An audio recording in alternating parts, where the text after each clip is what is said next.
आप में से कई दर्शक शायद ये सोच रहे होंगे कि तेल की कीमतें कंपनियों की ओर से क्यों बढ़ाई गई हैं।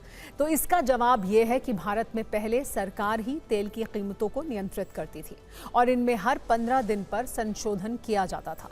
लेकिन 2010 और 2014 में पेट्रोल और डीजल की कीमतों में संशोधन की जिम्मेदारी OMCs यानी ऑयल मार्केटिंग कंपनीज के हवाले कर दी गई।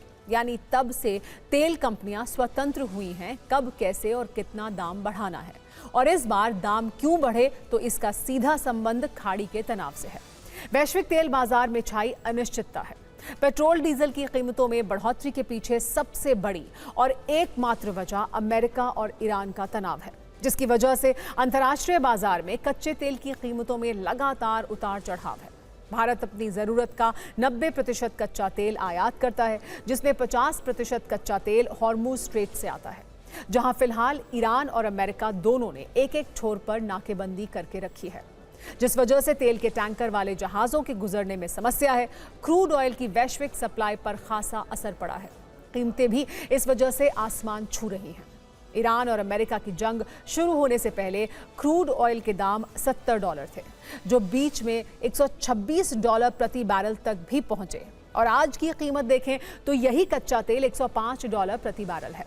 क्रूड ऑयल की कीमतें बढ़ने से तेल कंपनियों को तेल महंगा खरीदना पड़ता है। इससे उन्हें घाटा हो रहा था। 2 दिन पहले खुद पेट्रोलियम मंत्री हरदीप सिंह पुरी ने यह जानकारी दी थी कि तेल कंपनियों को प्रतिदिन 1000 करोड़ रुपए का घाटा हो रहा है। इसलिए कंपनियों ने घाटे की भरपाई के लिए आखिरकार तेल के दाम बढ़ा दिए। लेकिन जानकारों को ये लगता है कि अगर खाड़ी में हालात ज्यादा सामान्य नहीं हुए, अंतर्राष्ट्रीय बाजार में कच्चे तेल की कीमतें ऐसे ही बढ़ती रहीं, तो देश में पेट्रोल डीजल की कीमतें आने वाले दिनों में और भी ज्यादा बढ़ सकती हैं। भले ही तेल की कीमत के पीछे अंतर्राष्ट्रीय समीकरण हो, लेकिन भारत में विपक्ष सरकार पर हमलावर है और तीखे सवाल पूछे जा रहे हैं। लोकसभा में नेता विपक्ष राहुल गांधी ने एक्स पर लिखा कि गलती मोदी सरकार की, कीमत जनता चुकाएगी। 3 का झटका आ चुका, बाकी वसूली किस्तों में की जाएगी। और समाजवादी पार्टी के अध्यक्ष अखिलेश यादव ने सोशल मीडिया पर कार्टून पोस्ट कर कहा, आगे बढ़ना है तो साइकिल ही विकल्प है। उन्होंने महंगाई को एक बड़ा झटका बताया। लेकिन बीजेपी जवाब में तर्क ये दे रही है कि युद्ध के कारण वैश्विक स्तर पर तेल की कीमतों में उछाल आया है। केंद्रीय मंत्री किरण रिजिजू ने इस बारे में डिटेल देते हुए ये लिखा कि पश्चिम एशिया संकट के बीच दुनिया में ईंधन की कीमतों में भारी बढ़ोतरी हुई है, जबकि भारत में पेट्रोल डीजल कीमतों में सीमित वृद्धि ही की गई है। उन्होंने ये समझाने के लिए जो चार्ट पोस्ट किया, उसमें अमेरिका में पेट्रोल डीजल की कीमतों में 44.5% और 48.1% की वृद्धि दिखी। इसी तरह से फ्रांस में 20.9% और 31% की बढ़ोतरी, और यूके में करीब 20% और 34% की बढ़ोतरी नजर आई। जबकि इसी चार्ट में सऊदी अरब के बाद भारत 3.2% और 3.4% के साथ सबसे आखिरी पायदान पर नजर आया। सरकार का दावा है कि जनता पर जितना बोझ दूसरे देशों में डाला गया, भारत में लोगों पर वैसा भार नहीं डाला गया है। हालांकि एक सच ये भी है कि इसी संकट के बीच ऑस्ट्रेलिया और जर्मनी में एक्साइज ड्यूटी 50% तक कम की गई है। इससे पेट्रोल डीजल की कीमतों में 17 रुपए प्रति लीटर तक की कमी आई है और जनता को राहत पहुंचाने की कोशिश की गई है।